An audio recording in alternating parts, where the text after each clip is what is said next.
Iya, Iyalah, iya. itulah. Saya membela diri kok. Jangan ngomong doang lah.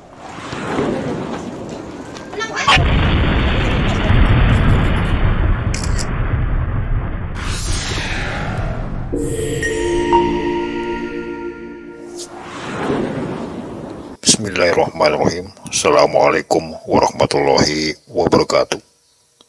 Selamat berjumpa kembali para sahabat Heril Atas TV di mana saja Anda berada. Kembali berjumpa dengan channel kesayangan Anda, memancar dari kota Makassar, Sulawesi Selatan, Indonesia. Sahabat Heril Atas TV, kami ingin mengajak para sahabat berkunjung ke kota Karawang, Jawa Barat. Kota yang dikenal dengan goyang Karawangnya ini saat ini benar-benar bergoyang dan berguncang. Untuk kalangan Islam Jamaah LDII, Karawang termasuk bagian penting dari pusat keamiran Islam Jamaah di bawah naungan Lembaga Dakwah Islam Indonesia. Sebuah kejadian memilukan sekaligus memalukan kembali terjadi pada Selasa 6 September 2022 siang ketika seorang pemuda, Ridwan Kistosi Firdaus, dikeroyok oleh dua orang warga LDII yang merupakan penghuni kompleks Sumber Barokah LDII Kampung Ciherang, Desa Wadas, Kecamatan Teluk Jambe Timur, Kabupaten Karawang, Jawa Barat.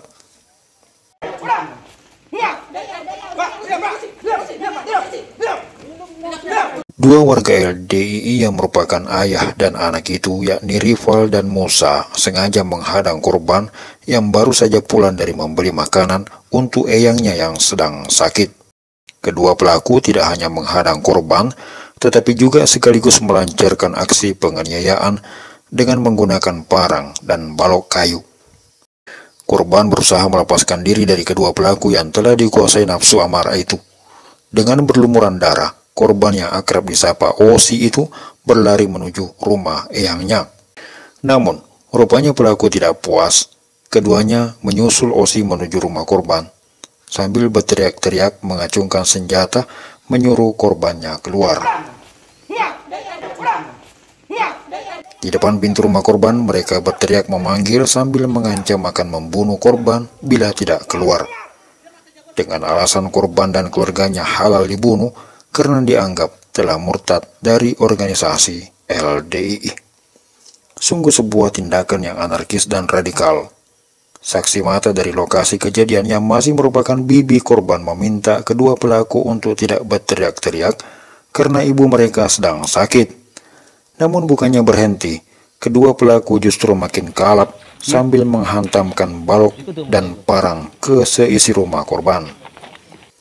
Kedua pelaku bahkan mengancam untuk membunuh para saksi karena dianggap sudah murtad dan halal untuk dibunuh. Pelaku juga mengatakan kalau dirinya kebal hukum. Ketika korban keluar dari rumah untuk menjumpai pelaku, kedua pelaku kemudian melanjutkan penganiayaannya di halaman rumah eyang korban menggunakan senjata tajam dan balok kayu. Sampai korban tidak tahan dengan penganiayaan pelaku dan masuk kembali ke dalam rumah. Barulah kemudian kedua pelaku pulang ke rumahnya yang masih tetangga dengan rumah korban. Kondisinya saat penyerangan itu di rumah ada ibu saya yang sedang sakit sudah berminggu-minggu, nggak bisa bangun. Terus kemudian ada kakak saya, ibunya si korban, sedang nemenin ibunya, ibu saya, tapi kondisinya pun kurang sehat. Ya. Kemudian ada adik-adik saya, adik ipar dan adik kandung saya yang sedang nungguin ibu saya yang sedang sakit. Yang laki itu cuman si korban. Nah, si korban disuruh eyangnya, ya, ibu saya, itu untuk beli makan siang. Nah, pulangnya dikeroyok di tengah jalan, ya di dekat rumah lah, samping masjid. Itu. Nah, kemudian Untuk diketahui, korban adalah merupakan anggota keluarga dari Kolonel Zubaidi Umar, sarjana hukum rahimahullah. Semasa hidupnya, Zubaidi Umar bertugas sebagai auditor militer, sedangkan di lingkungan LDII, Zubaidi Umar termasuk ke dalam jajaran Ketua DPP, Dewan Pengurus Pusat Lembaga Dakwah Islam Indonesia. Juga didapuk sebagai pembina Asad Pusat dan merupakan garda terdepan dalam setiap terjadi gegeran yang menimpa kalangan Islam Jamaah LDI. Sosok Zubaidi Umar yang memiliki power dan pengaruh kerap kali ditugaskan oleh imam besar LDI untuk turun langsung menyelesaikan dan mengatasi setiap ada permasalahan yang menimpa kelompok sempalan itu.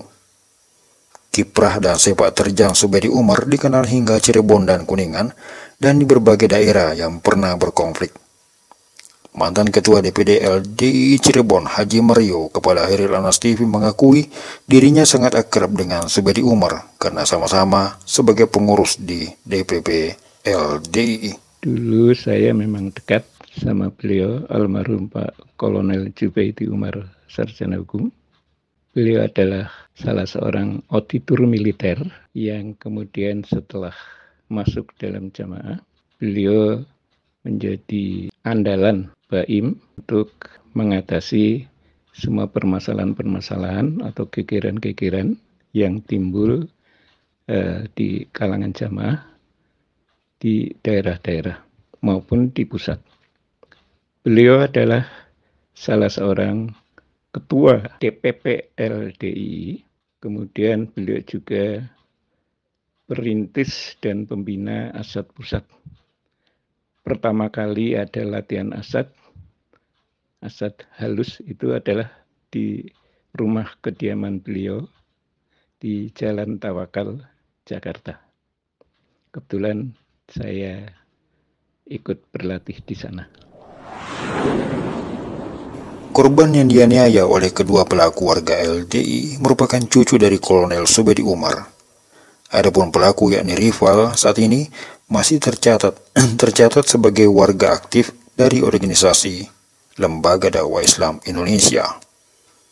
Tercatat sebagai mantan pengurus Pusat Senkom Mitra Polri yang merupakan organisasi underbow LDI.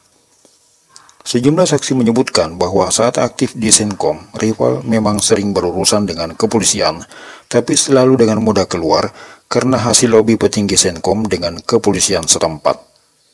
Rupanya, atas dasar kedekatannya dengan petinggi polisi itulah sehingga dirinya dengan percaya diri melakukan tindakan penganiayaan.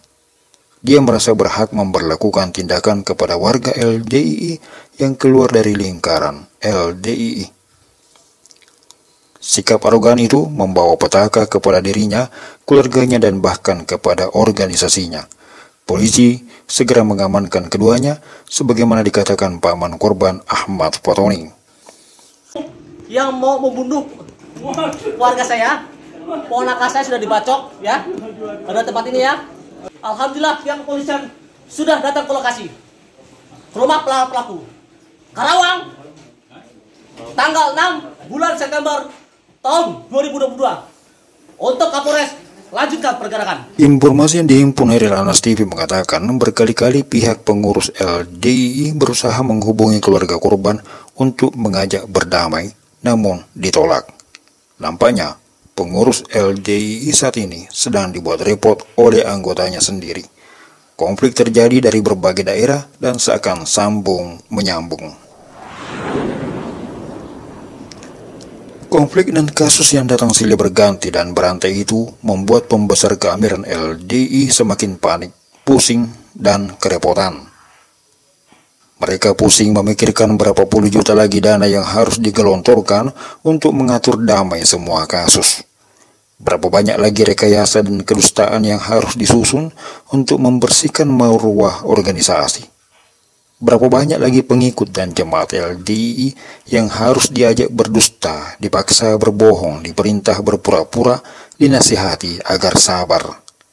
Berapa banyak lagi pengikut setia dari ru'yah biasa, mubalik, hingga pengurus yang terpaksa harus dituding sebagai mantan jemaat LDI lantaran tersangkut masalah hukum. Dan boleh jadi ini baru permulaan. Boleh jadi besok lusa dan di hari-hari mendatang bertubi-tubi kejadian demi kejadian akan terus berulang. Aksi kriminal akan terus mengintai dan boleh jadi itulah cara Allah membuka kedok yang sudah hampir seabad ini ditutupi, dibumbui, dan dikemas dengan sangat baik, mulus, dan rapi. Melihat fenomena Jokam selama 1 bulan terakhir ini memang sungguh aneh dan juga mengejutkan. Saya cukup miris melihat kejadian-kejadian yang terjadi pada Jokam di akhir-akhir ini. Mulai dari kasus Majenang yang cukup alot sehingga Jokam harus menerima kekalahan karena memang mereka tidak kuat buktinya, mereka tidak kuat hujahnya, sehingga gampang sekali dikalahkan oleh umat Islam dalam kasus perebutan tanah wakaf.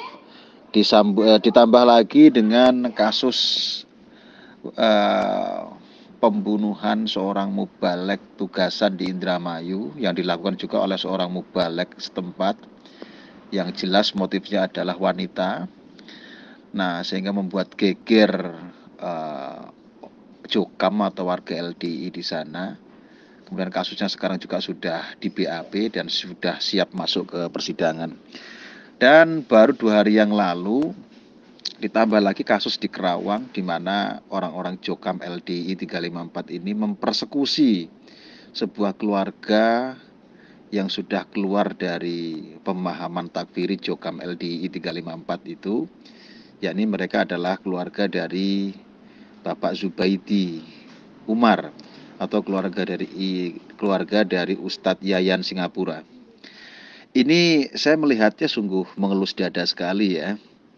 Karena nggak biasanya Jokam langsung membuat kasus dengan berantai seperti ini. Ini kayaknya semacam Allah akan menampakkan mereka itu adalah orang-orang yang berdiri tegak di jalan yang salah. Jadi dengan adanya kasus-kasus yang ada itu bukannya mereka introspeksi, justru malah menambah kasus-kasus baru yang justru malah membuka kedok mereka. Saya kira begitu, Deng Anas. Ingat, kebusukan akan tetap tercium serapi dan serapat bagaimanapun kemasan pembungkusnya. Kemasan pun lama-kelamaan akan rusak dan membongkar semua kebusukan yang ada di dalamnya. Sudah saatnya Majelis Ulama Indonesia, pemerintah negeri ini, penegak hukum dan semua pihak menyoroti kelompok ini. Sebuah kelompok yang nyata-nyata memecah belah kesatuan bangsa, mengancam persatuan melalui praktik beragama yang tertutup dan eksklusif melalui akidah takfirinya. Kelompok ini nyata dan jelas memendam bibit radikalisme dilihat dari cara-cara mereka menyelesaikan masalahnya.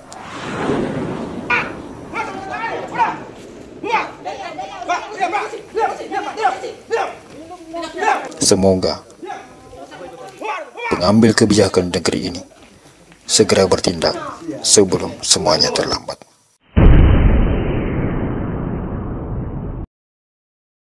Sekian celotehan.